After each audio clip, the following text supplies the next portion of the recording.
नमस्कार दोस्तों, स्वागत है आप सभी का एक बार पुनः आज के हमारे इस सेशन में। यूनिट नंबर 10 के अंतर्गत हमारा टॉपिक चल रहा है यहाँ पर माटी की मूर्तें, है ना। इसमें अगर बात करें तो ये एक प्रकार से रेखा चित्र है, ठीक है। और इसके बारे में हमने दो पार्ट पहले ही कंप्लीट कर लिए हैं।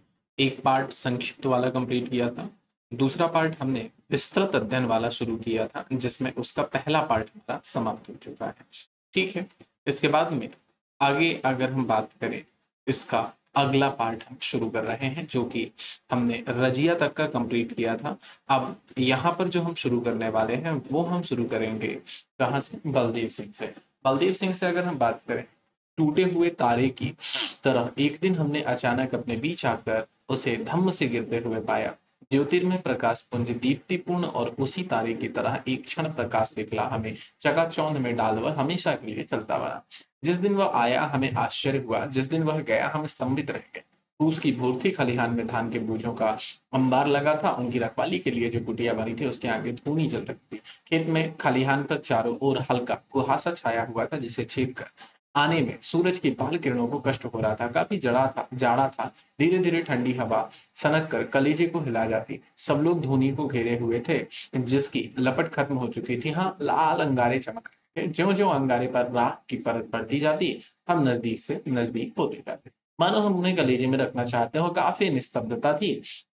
दौनी के लिए खलिहान के बीचों बीच जो बांस का खंभा गड़ा था, उसके धान के सीसों वाले झब्बेदार सिरे पर एक काला जंगा पक्षी पंछी बैठा, कभी कभी चीख कर उस निस्तब्धता को भंग करने की तुच्छ चेष्टा कर रहा था। इसी समय एक नौजवान आकर दूर से ही मेरे मामा जी को देखकर चिल्ला उठा, पा लागी चाचा जी। क्या बोला? पा लागी चाचा जी, है ना। उसने ऐसा कहा। अब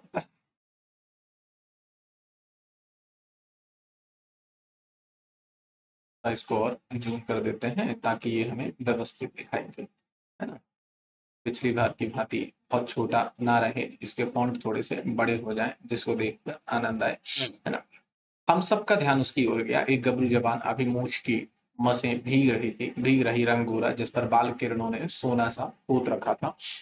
दाहिने हाथ में बांस की लंबी लाल लाठी, बड़ी सजीली घने कोर वाली, गांव दुमसी उतार वाली। बाएं हाथ में लोटा लिए वह शौचालय से लौट रहा था। बादामी रंग का मोटिए का जो लंबा खलीता कुर्ता पहन रखा था, उसके भीतर से उसके शरीर का गठियापन और सौंदर्य फूट पड़ता था।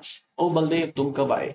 बहुत दिनों पर दिखाई दिए। पूरब कमाते हो, खुश रहो। लेकिन हम लोगों को भी तो मत बोलो, शायद 2 बरस पर आए हो। यूं ही मामा जी ने उससे पूछताछ की। बड़ी आजीजी से उसने क्षमा मांगी, फिर बोला, चाचा जी अब सोचा यहीं रहूंगा, बहुत दुनिया देखी, मन कहीं ना लगा, ननिहाल से भी रुक गया। यह पुश्तैनी जमीन जैसी डोर लगाकर खींचती रहती है। सोचता हूँ अब आप लोगों की सेवा में ही जिंदगी गुजार दूं। नवयुवकों को जब मालूम हुआ बलदेव सिंह यहीं बसेंगे, उनके आनंद का ठिकाना रहा। बलदेव सिंह के पिता भरी जवानी में मरे। बलदेव तब छोटे से बच्चे थे। उनकी माँ उन्हें लेकर मायके चली गई और तब से वो बेचारी वहीं है। जवान होने पर बलदेव पूरब जाने लगे। वहां बंगाल में किसी राजा के दरबार में पहलवानी करते, काफी पैसे मिले। अब उन्हें अपनी पुश्तैनी जमीन की याद आई थी। तो वो घर जो खंडहर बना था फिर एक बार आबाद हुआ। गांव में उनके आने से नई जान आ गई, जान, है ना, आ गई, जवानी आ गई। अखाड़ा खुद आ गया, अखाड़ा खुद गया। उसमें कुश्तियां होने लग गई और भोर में कुश्तियां, शाम को पट्टेबाजी, गतका, लाठी चलाना आदि पेटियों के दिन बलदेव सिंह शिष्य मंडली के साथ सदल बल चलते देखते ही बनता। आगे आगे बलदेव सिंह जा रहे हैं, पैरों में बूट जो बंगाल से ही लाए थे, कमर में धोती जिसे कच्चे की तरह अजीब ढंग से पहन, हम घुटनों से थोड़े ही नीचे जाती, घुटनों के नजदीक उसमें चुन्नट होती जिससे चलते समय लहराती रहती। लंबा कुर्ता गर्दन की बगल में जिसमें एक ही घुंडी। कुर्ता काफी घेरदार, बांह का घेरा इतना बड़ा कि हाथी का पैर समा जाए। इसमें गले में सोने की छोटी छोटी ठोस ताबीजों की पंक्ति जिसमें कुछ चौकोर और कुछ चंद्रकार। सिर पर कलंगीदार मुरेठा जिसका एक लंबा चूर उनकी पीठ पर, हाथ में सरसों का तेल और कच्चा दूध पिला पिलाकर पूछी बांधी गई लाल सुर्ख लंबी लाठी, या कभी कभी वह मोटा डंडा जिसमें कुर्ते के नीचे कमर में लटकती हुई गणासी की फली बात की बात में फिट करके वह साक्षात यम बन सकते थे। अपनी ताकत और हिम्मत का उन्हें इतना विश्वास था कि झूमते हुए सिर ऊंचा किए, छाती ताने शेर की तरह चलते, आगे आगे वह पीछे पीछे, इसी इसी बन ठन और रूप रंग में उनकी शिष्य मंडली होती। रास्ते में पेटियां में उनके उनका सुंदर सुडैल शरीर देखकर किसकी आंखें ननिहाल हो उठती। शरीर में इतनी ताकत, लेकिन स्वभाव कैसा बच्चों सा, निर्विकार। चेहरे पर हमेशा हंसी खेलती रहती, सबके साथ नम्रता से पेश आते, कभी गुस्सा उनमें देखा नहीं गया, सबकी सेवा करने को सर्वदा प्रस्तुत। बच्चे उन्हें देखते ही लिपट जाते, बूढ़ों की आंखें हमेशा उन पर आशीर्वाद बरसाती, जवानों के तो वह देवता बन चुके थे। उन दिनों हिंदू मुसलमानों की तनातनी नहीं थी, दोनों दूध चीनी की तरह घुले मिले थे। हिंदू की होली में मुसलमानों की दाढ़ी रंगी होती, मुसलमानों के तांजे में हिंदू के कंधे लगे। ताजिए के दिन थे। मेरे गांव में भी ताजिया बना था, यद्यपि एक भी मुसलमान वहां नहीं। एक बूढ़े मौलवी साहब बुलाए गए थे जो उसके धार्मिक कृत्य कर लेते, हमें सरोकार था सिर्फ ताजिए के निकट। वो हल्ला मचाने से शाम हुई। जल्द जल्द खा पी कर सब लोग एकत्र। ताशे बज रहे, लकड़ी खेली जा रही, गतके भागे जा रहे, पट्टेबाजी हो रही, लाठियों के खेल, तरह तरह के शारीरिक करतब, और औरतें और बच्चे मरसिया के नाम पर शोर मचा रहे। खेल कूद में आधी आधी रात बीत जाती। ताजिए के पहलाम का दिन आया। गांव से दूर राजपूतों की एक बस्ती में रन सजता, वहीं सवार जवार भर के ताजिए इकट्ठा किए जाते। लोगों की अपार भीड़, तरह तरह के रंगीन कपड़ों की चकमक, बूढ़े जवान बच्चे औरतें, तरह तरह के मारू बाजे बज रहे हैं। मरसिए की मीठी धुन में या अली का गगन भेदी स्वर, दिशाएं कांपती, आसमान थर्राता, कलेजे उछलते। जवार भर के जवानों का तो यही दिन था। बन ठन के आज आए हुए हैं। कहीं कुश्तियां हो रही, कहीं मेढे लड़ाए जा रहे हैं, कहीं लाठी गदके और लकड़ी में हाथ की करामातें दिखाई जाती। देखते देखते दर्शकों का दल दो मतों में विभाजित हो जाता। कोई एक को शाबाशी देता, कोई दूसरे को। दोनों अपने अपने हीरो की विजय चाहते। कभी कभी इस वीर पूजा के चलते ललकारें लग जाती, आंखें लाल उठती, भुजाएं फड़कने लगती। मालूम होता अब मुठभेड़ होकर ही रहेगी, किंतु प्राय इस भावना पर बुद्धि की विजय होती। थोड़ी देर में समुद्र का ज्वार शांत हो जाता, फिर आंखों में रस होंठ पर हंसी। हम लोग भी अपना ताजिया लिए रन पर पहुंचे थे। एक जगह मेढ़े लड़ाए जा रहे थे, मैं उसी को देख रहा था। मेढ़ों की लड़ाई, वाह क्या कहना। ये छोटे झबरीले जानवर जो अपने मालिकों के पीछे सुदुआ बने फिरते, एक दूसरे पर किस तरह टूट पड़ते। इनके सींग जब टकराते, जोर के शब्द के साथ जैसे धुआं सा उठ जाता। टक्कर पर टक्कर, जब तक उनमें से एक गिर ना पड़े या वे अलग अलग पकड़ ना लिए जाए। लड़ने से पहले लाल मिर्च उनके मुंह में रखकर जैसे उन्हें और भी उत्तेजित कर दिया था। मैं मस्त मगन हो यह मेढ़ा लड़ान देख रहा था कि एकाएक बड़े जोरों का हो हल्ला हुआ। सभी लोग एक से दौड़े जा रहे हैं, एक और दौड़े जा रहे हैं, और वहां लाठियों की खटाखट जारी है। ये खटाखट खेल की नहीं, कई सिरों से खून के फव्वारे छूट रहे हैं। और यह बीच में कौन है? बलदेव सिंह। पुराने हंसमुख हसीले बलदेव सिंह नहीं, बलदेव सिंह साक्षात भीम बने हुए। आंखों से अंगार झड़ रहे, सिर पर जो एक लाठी लगी थी उससे खून निकलकर ललाट से होते हुए भौंके पर जमकर वह एक लूंदा सा बन गया था। दोनों हाथों से लाठी पकड़े वह जोरों से चलाए जा रहे थे। जिस ओर इस रूप में निकल जाते, हड़कंप मच जाता। देखिए यह आदमी उनकी लाठी संभाले पड़ा। उसे देखते ही खड़े हो गए। उसने लाठी चला ही तो दी। झट अपनी लाठी के दोनों छोर दोनों हाथों से पकड़कर अपने सिर के ऊपर ले गए। उसकी लाठी की चोट इसी पर ठाई सी आकर थी। दूसरी बार, तीसरी बार, बार बार व्यर्थ जाता देख वह भागा, किंतु अब बलदेव सिंह की बारी है। बलदेव सिंह की एक लाठी और वह जमीन पर चक्कर खाता गिर पड़ा। अरे यह क्या होने जा रहा है? चारों ओर हाहाकार मचा हुआ, भगदड़ फैल गई थी। अब वहां महाभारत मचकर रहेगा। सब अनुमान कर रहे थे कौन किसको क्या कहकर समझाए, कौन किसकी सुनने जा रहा था। फिर बिना बलदेव सिंह को शांत किए क्या शांति आ सकती थी? झट हमारे बूढ़े मामा जी आगे बढ़े, चिल्लाकर कहा बलदेव। बलदेव सिंह को जैसे थरथरी बन गई, पैर जम गए, हाथ रुक गए, किंतु तुरंत संभल कर वह बोले, चाचा जी आप मत रुकिए। इन लोगों को लाठी का घमंड हो गया। मैं जरा बता देना चाहता हूँ लाठी क्या चीज है। उनकी सांस जोर जोर से चल रही थी, गुस्से में बातें टूट टूट कर निकलती थी। सचमुच बलदेव सिंह के में कोई हाथ नहीं था। उन्हें लाचार होकर कूदना पड़ा था। एक जोड़ी कुश्ती लड़ी जा रही थी। दोनों पहलवान बलदेव सिंह से परिचित थे। उनमें से एक ने फाउल प्ले करना चाहा। बलदेव ने अलग से ही रोका, मना किया। ऐसा करना मुनासिब नहीं। बस इनकी बात सुनते ही उसके पक्ष वाले इन पर बिगड़े गुर्राए, क्योंकि वे लोग लाठी चलाने में इस जबान में सरगना समझे जाते थे। उन्हें घमंड था कि उनके 100 खून माफ है, किंतु बलदेव सिंह धौंस को कहाँ बर्दाश्त करने वाले। बात नहीं बात करक बढ़ी आई, और उसका नतीजा ये। खैर मामा जी के पढ़ने से बलदेव सिंह शांत हुए, किंतु अब तो उनकी विजय हो भी चुकी थी। मैदान उनका था। उनके शिष्य मंडली के साथ हम किस तरह शान से उन्हें घर लाए, किस तरह शान से उन्हें घर लाए। हम आज विजयी थे, हमारा गांव विजयी था, मानो राम लंका विजय कर अयोध्या पहुंचे थे। अगर शेर शाह या शिवाजी के दिन होते तो बलदेव सिंह फौज में भर्ती होते, और सिपाही से होते होते सूबेदार तक हो गए।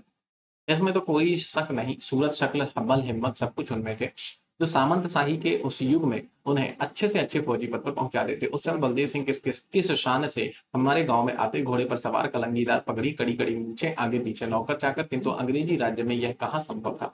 हाँ, जो संभव था वही हम देखते थे। वीरता अपने लिए कोई निकास का रास्ता तो बनाने वाली है। यह अजीब है, यह अजीब है हमारी बस्ती, यह अजीब है हमारी बस्ती, चारों ओर राजपूतों और अहीरों का ठट्ठ, है ना, राजपूतों और अहीरों का ठट्ठ। राजपूतों में अगर राम की सांतों ग्वालों में कृष्ण की यादवी आन बान, दोनों कौमों में जैसे खानदानी बैर चला आ रहा हो, छोटी छोटी बात पर भी तनाव हो जाता, मुझे कड़ी हो उठती, आंखें लाल हो जाती और लाठियां जमकर रहती।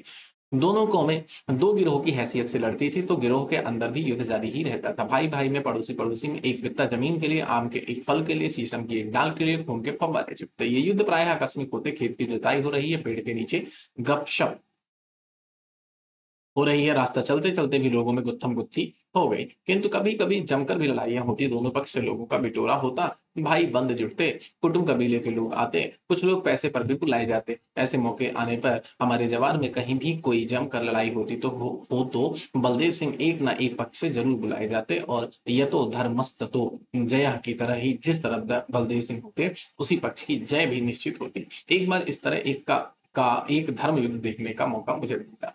बिशुनपुर में दो भाई छत्री थे, दोनों की दांत काटी रोटी थी, किंतु आखिर दिल टूटा तो एक दूसरे की जान के दुश्मन बन के रहे। घर द्वार खेत खलिहान सबका बांट बखरा हो चुका था, दोनों एक आंगन में रहते भी दो दुनिया के जीव थे। संयोग से उस साल आम के एक पेड़ के लिए दोनों भाइयों में तनातनी हो गई। वह लंगड़ा आम का पेड़ हमने जाकर देखा, फलों के गुच्छों से लगी उसकी डाल डाल जैसे जमीन छूने को ललक रही हो, हरे हरे पत्ते उन सफेद सुफेदी लिए हुए आमों के गुच्छों में न जाने कहाँ छिप रहे थे। काफी पुराना पेड़ था, खूब फैल गया था और हर साल अच्छा फल भी देता था, किंतु इस साल तो वह द्रौपदी की चीर बनकर महाभारत मचाने आया था।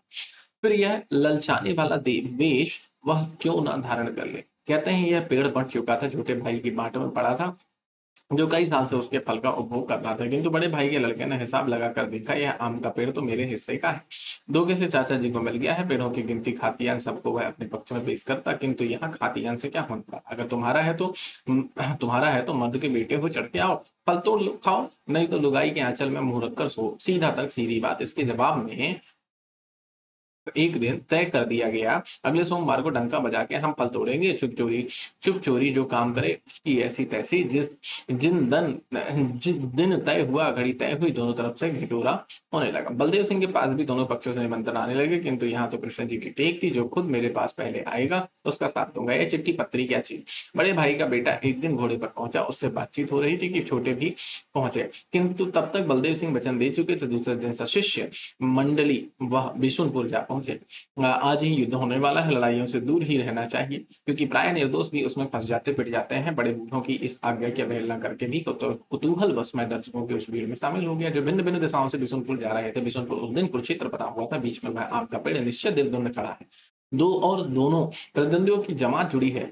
भालों की फलियां धूप में चमचम कर रही हैं, गड़ासे दिन में भी चांदी से चमक रहे हैं, पर से परशुराम की याद दिलाते हैं, लाठियां उछल रही हैं धामिन सांप की तरह। हाँ, तलवार की बहुत ही कमी थी, क्योंकि उस पर अंग्रेजी राज की शनि दृष्टि पड़ चुकी थी, पर लठैतों का कहना था जो मार भाले और फरसे की होती है वह तलवार की कहा। मैं उनके तर्कों पर नहीं भूला था। मेरी विस्मय विमुग्ध आंखें तो इन तैयारियों को देख रही थी, रह रहकर जय ध्वनियां होती, ललकारे उठती, जब तब आल्हा के कुछ कड़के भी सुनाई देते। बोलो महावीर स्वामी की जय कहकर दोनों पक्ष के योद्धा आम की ओर बढ़े। दर्शकों के कलेजे धक धक करने लगे। अरे कुछ देर में ही इनमें से कुछ मर चुके होंगे, कुछ घायल पड़े। उफ, मेरे मुंह से अच्छी तरह निकल भी नहीं पाई कि देखा बड़े भाई के पक्ष में सबसे आगे बलदेव सिंह है। सबसे आगे बलदेव सिंह, उनके दोनों बाजू मेरे ही गांव के उनके दो प्रधान से बलदेव सिंह के सिर पर केसरिया रंग का मुरीठा है, पैर में वही बूट, वही लंबा चौड़ा कुर्ता, देह में किंतु उसके घेरे को कमर के निकट एक पट्टी से कस रखा है, जिससे फुर्ती से उछलने की दिक्कत ना हो। उनकी धोती तो प्राय ही हाफ पैंट का काम करती। चेहरा कौन सा लाल भभू का बन रहा था, चेहरा कैसा लाल बहू का बन रहा था। वह आगे बढ़े, आम के पेड़ के निकट पहुंचे, दोनों शिष्यों को इशारा किया, वे झट से पेड़ पर चढ़ गए और आम की डाल तो झकझोर कर निर्दयता पूर्वक फलों को गिरा। कोई माँ का लाल है तो आबे। बलदेव सिंह गरज उठे, जिनकी ओर विपक्षी दल भौचक को देख रहे थे, जैसे वह भी दर्शकों का ही दल हो, किंतु उनकी इस चुनौती से मानव दुश्मन दल को आत्मज्ञान हुआ। फिर क्या था, दोनों दलों में गुत्थम गुत्थी शुरू हो चली। लाठियों की खटाखट, गड़ासे की चुप चुप और बर्छों की सनसनाहट से वायुमंडल व्याप्त था। जय ध्वनियों के साथ हाहाकार भी। किसी के सिर पर लाठी लगी, किस तरह खोपड़ी फूट कर धूप हो गई और गिर पड़ा और खून की धारा बह रही है। किसी के पेट में भाला चुभा, भाले की फली के साथ ही उसकी अतड़ी बाहर आ गई है। अतड़ी को दोनों हाथों से पकड़े हुए औंधा पड़ा है। जो हाथ एक मिनट पहले लाठी भांज रहा था, गड़ासे को एक ही वार से ने उसे शरीर से अलग कर वह रक्त सिक्त जमीन पर अब भी रह रहकर उछल जाता है। चारों ओर खून, चीख, मेरी तो आंखें बंद हो गई। जब आंखें खुली तो सारा किस्सा खत्म है। बड़े भाई का कब्जा उस पेड़ पर हो चुका है। उस कब्जे में बलदेव सिंह का बड़ा हाथ था। मैं अपने इस हीरो को देखना चाहता था, किंतु मालूम हुआ पुलिस सुपरिटेंडेंट साहब अब जब तमाशा खत्म हो चुका है, तशरीफ लाए हैं और लोगों ने बलदेव सिंह को वहां से हटा दिया है। बलदेव सिंह, विजय तुम्हारी, अब तो रुपयों का खेल है, तुम हटो, अब काम मेरा है।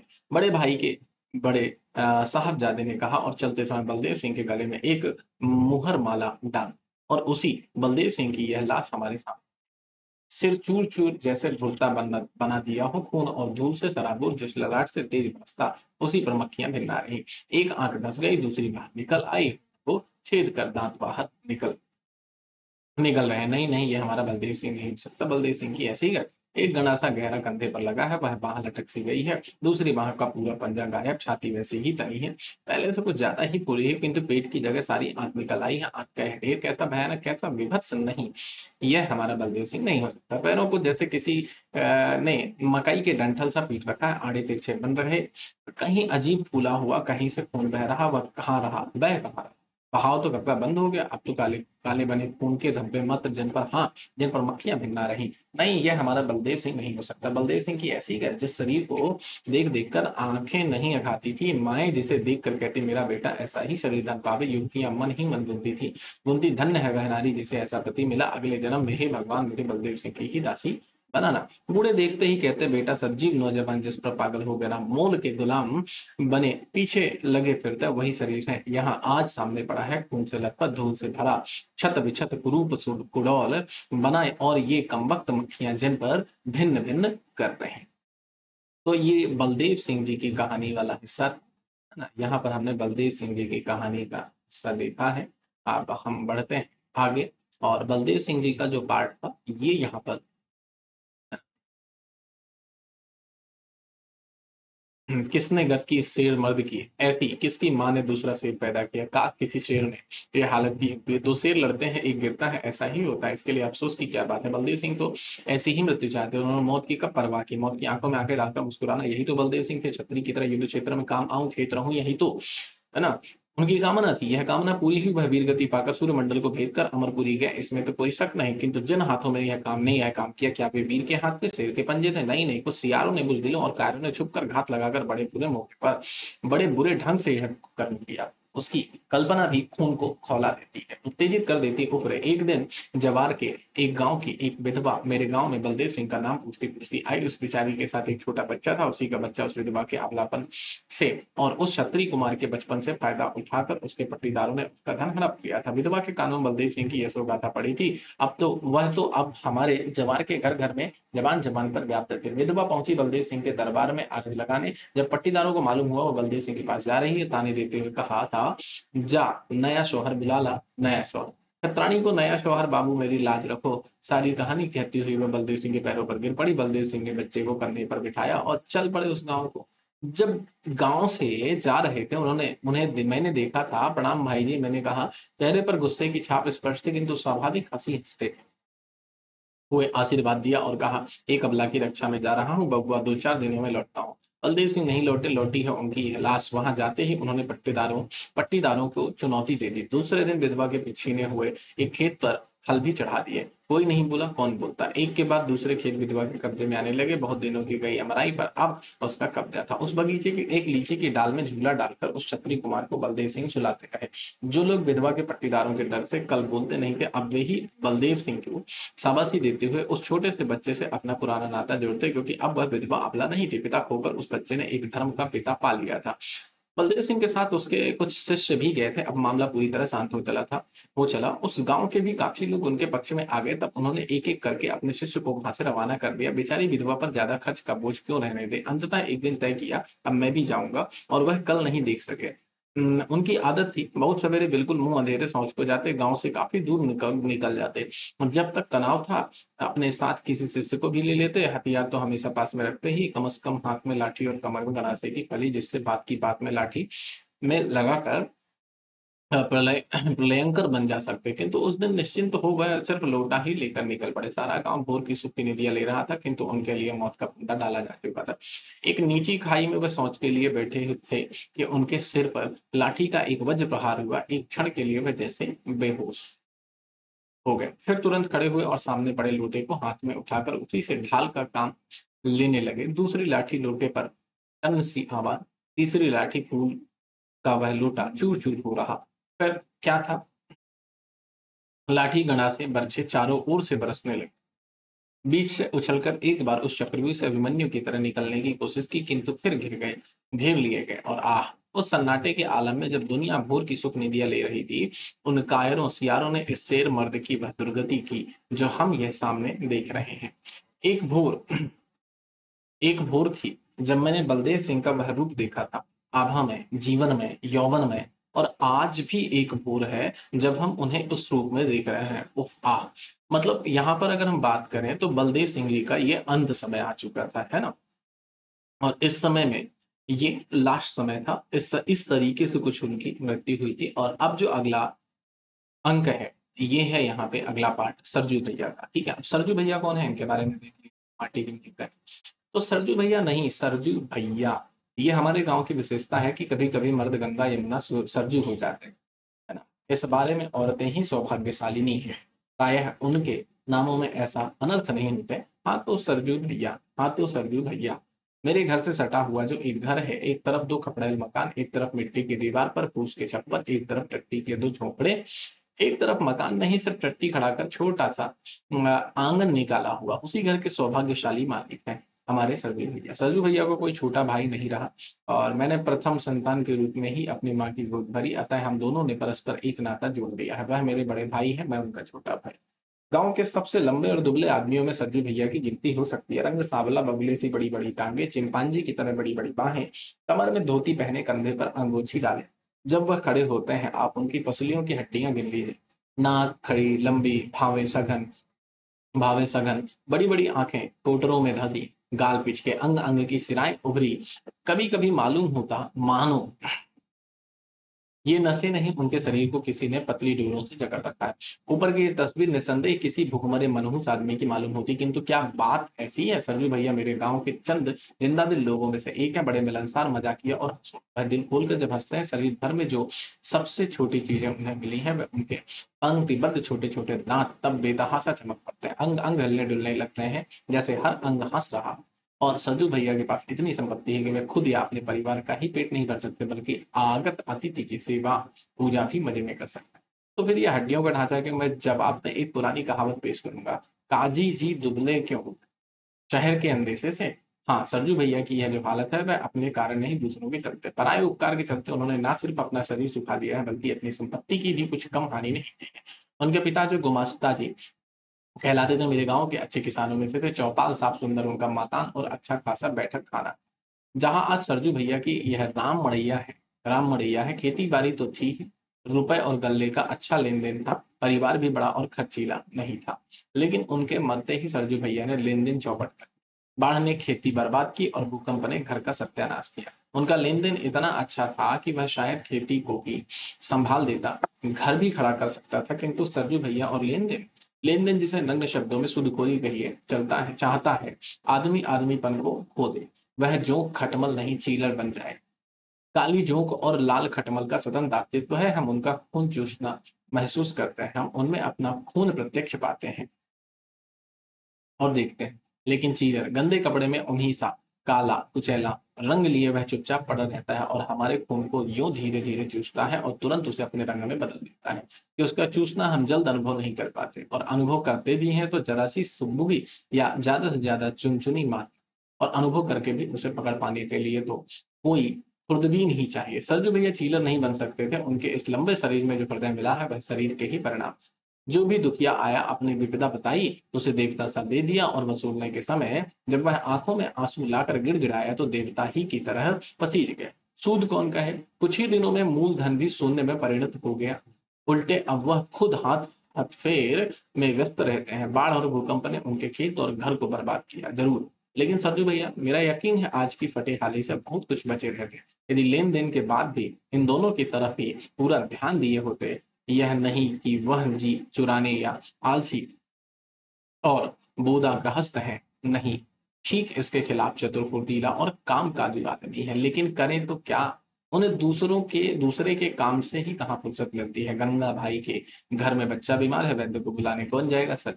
हृदय को बाजार से कई सौदा सुलभ लाना है, वह किसे भेजे? सरवी भैया को। खबर आई है राम कुमार के मामा जी अपने गांव में सख्त बीमार है, उनकी खोज खबर कौन लाए? सरवी भैया। से बढ़कर कौन दूसरा धावन होगा? परमेश्वर को एक रजिस्ट्री करनी है, शनाख्त कौन करेगा? सरवी भैया। किसी के घर में शादी ब्याह यज्ञ जाप हो, सरजू भैया अस्त व्यस्त। किसी की मौत हो जाने पर यदि वह अंधेरी रात में हो तो निश्चय ही कफन खरीदने का जिम्मा सरजू भैया पर रहेगा। यूं गांव भर के लोगों का बोझ अपने सिर पर लेकर सरजू भैया ने न केवल अपने खेत और घर को मटिया मेट किया है, बल्कि इसी उम्र में अपनी कमर भी झुका ली है। दिन हो या रात, चिलचिलाती दोपहरिया हो या अंधेरी अधरतिया, सत्यु भैया के सेवा सदन का दरवाजा हमेशा खुला रहता है। विक्टर ह्यूगो ने अपनी अमर कृति ला मिजरेबल में कहा है, डॉक्टर का दरवाजा कभी बंद नहीं रहना चाहिए और पादरी का फाटक हमेशा खुला होना चाहिए। सरजू भैया को निसंदेह इन दोनों का रुतबा अकेले हासिल है। मेरे क्षुद्र विचार से सरजू भैया का व्यक्तित्व अनुकरणीय ही नहीं, वंदनीय पूजनीय है। जब जब उन्हें देखता हूँ, मेरा ज्ञानी मस्तक आप से आप उनके चरणों में झुक जाता है। लेकिन मेरे मन में सबसे बड़ी चोट लगती है जब देखता हूँ इस नर रत्न की कद्र कहाँ तक होगी। बहुत से लोग इन्हें सुधुआ समझकर ठगने की चेष्टा करते हैं। यदि यही बात होती तो भी बर्दाश्त की जा सकती है, लेकिन यही नहीं, इन्हें जब तब झंझटों में डालने की कोशिश की जाती है। और यदि अकस्मात झंझट में पड़ जाते हैं तो उससे निकलने की क्या बात। इनके तड़पने का तमाशा देखने में लोग मजा अनुभव करते हैं। अभी थोड़े दिन की बात है, एक दिन संजय भैया मेरे सामने आकर खड़े हुए। मैं कुछ पढ़ रहा था, सिर नीचा किए ही बैठा, नीचा किए ही कहा, बैठिए भैया। किंतु भैया बैठेंगे क्या? उनकी तो घिग्गी बंदी है और आंखों से आंसू आ रहे हैं। दोबारा कहने पर भी जब नहीं बैठे तो उनकी ओर नजर उठाए, उनका चेहरा दीर्घदंग रह गया। मेरे में क्या बात है? बहुत आश्वासन और आग्रह पर उनकी जीभ हिली। मालूम हुआ उनके घर में एक छोटी सी घटना हो गई, जैसी घटनाएं अपने ही गांव में कई बार होते देखी हैं, लेकिन किसी ने उस ओर ध्यान नहीं दिया।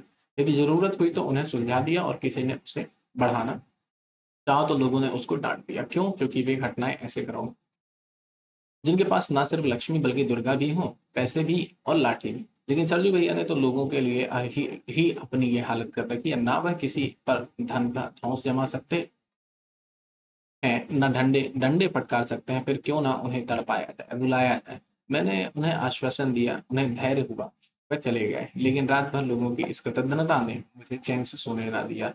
सुधुआपन से ठगे जाने की एक कहानी बहुत दिन हुए। मैं किसी जरूरत में था और कुछ रुपए के लिए परेशान था। सरजू भैया के पास कुछ रुपए थे, मेरी बेचैनी वह कैसे देखते। वह रुपए ले आए, मैंने खर्च कर दिया, लेकिन आज तक दे नहीं सका। रुपए तो आए, लेकिन एक आया दो का खर्च लेकर। सरजू भैया मांगने का हाल क्या जाने, मैं भी समझता रहा उनके रुपए कहाँ जाते हैं। जरूरत होगी मांगेंगे, दे दूंगा, लेकिन अभी उस दिन जो बात उन्होंने सुनाई, मैं हक्का बक्का रह गया। इस बीच में उन्हें रुपए की जरूरत हुई, लेकिन संकोच मुझसे नहीं मांगा। एक सूदखोर महाजन के पास गए जो पहले उन्हीं से कर्ज खाता था, लेकिन तरह तरह के कारनामों से अब धन्नासेठ बन चुका है। उसने झट उन्हें रुपए दे दिए, लेकिन जब चलने लगे कहा, आपके पास रुपए जाएंगे कहाँ? लेकिन कोई सबूत तो चाहिए। क्या सबूत? मैं तैयार हूँ। सरजू भैया रुपए बांध चुके थे, ना उन्हें खोलकर लौटाया जा सकता था और ना वह उसकी मांग को नामंजूर कर सकते थे। नहीं, कुछ नहीं, कागज पर सिर्फ निशान बना दीजिए। आपसे बाजाब्ता हैंड नोट क्या कराया? और सरजू भैया ने बमभोला की तरह कजरोटे में अंगूठा बोर कर कागज पर चिपका दिया, मानो किसी आधुनिक किसी अंटोनियो ने किसी कलजुगी साइलॉग के हाथ में अपने को गिरवी कर दिया। अब वह कहता है, जल्द रुपए दे दो, नहीं तो मैं नालिश कर दूंगा। और नालिश कितनी करेगा, कितने की करेगा, कौन ठिकाना? सरजू भैया बेचारगी में बोल रहे थे और मैं उनका मुंह आश्चर्य से देख रहा था। आपने ऐसी गलती क्यों कर दी? लेकिन इसके अलावा इसका जवाब वह क्या दे सकते थे कि क्या करूं? रुपए बांध चुका था। सरजू भैया की 5 संतानें हुई, लेकिन बेटियां ही बेटियां। उनकी धर्मपत्नी जो लंबाई में ठीक, उनके विपरीत बहुत ही बौनी होने पर भी गुणों में उनकी ही तरह थी। हाल ही में बेटा पाने का अरमान लिए मरी है, कह नहीं सकता इस अरमान ने सरजू भैया को ज्यादा चिंतित किया है या नहीं। वे बेटियों पर ही स्नेह रखते हैं और मेरे घर में जो लड़के मेरे बेटे भतीजे हैं, उनका बचपन तो ज्यादातर उन्हीं के कंधों पर कटा। लेकिन बेटियां तो अपनी अपने ससुराल जा बसेंगे। क्या सरजू भैया का यह पुश्तैनी घर खंडहर बनेगा? क्या सरजू भैया की कोई निशानी हमारे पड़ोस को गुलजार कर सकेगी? यह कल्पना करते ही हमारे परिवार भर में अजीब उदासी छा जाती है। उसकी पत्नी की मृत्यु के बाद मैंने अपनी मौसी को कहते सुना, सरजू बबुआ की उम्र ही कितनी है, फिर यही मेरे बबुआ से 4 बरस बड़े हैं, फिर वह शादी क्यों ना करें, क्या वंश डुबो देंगे। और उस दिन देखिए देखा मेरी ढीठ रानी सरजू भैया से झगड़ रही है, नहीं आपको शादी करनी ही होगी, करनी ही पड़ेगी। मैं शादी करूं जिससे शर्मा जी को मुझे नई भौजाई से दिन रात चुगली करने का मजा मिले, क्यों ना। मुझे देखते सरजू भैया बोले और ठठाकर हंस पड़े। रानी थोड़ी सच्ची फिर हंस पड़ी। मैं दोनों को देखता चुपचाप मुस्कुराता रहा। ये थी सरजू भैया की कहानी। अब बात करते हैं हम यहाँ पर किसकी, मंगर की। ठीक है, तो मंगर की जो कहानी होगी या मंगर का जो किस्सा है ना, मंगर के किस्से से जो अगला हिस्सा है वो हम अगले पार्ट में पढ़ेंगे। ठीक है, ये करिए छोटे छोटे टुकड़ों में हम विभाजित करके लेके चले। यूँ समझिए कि अलग-अलग अंक को अलग-अलग पार्ट में हम यहाँ पे डिस्कस करेंगे और फिर आगे बढ़ेंगे। तो मिलते हैं आपसे अगले पार्ट में मंगल के साथ में, तब तक के लिए धन्यवाद। जय हिंद, जय भारत।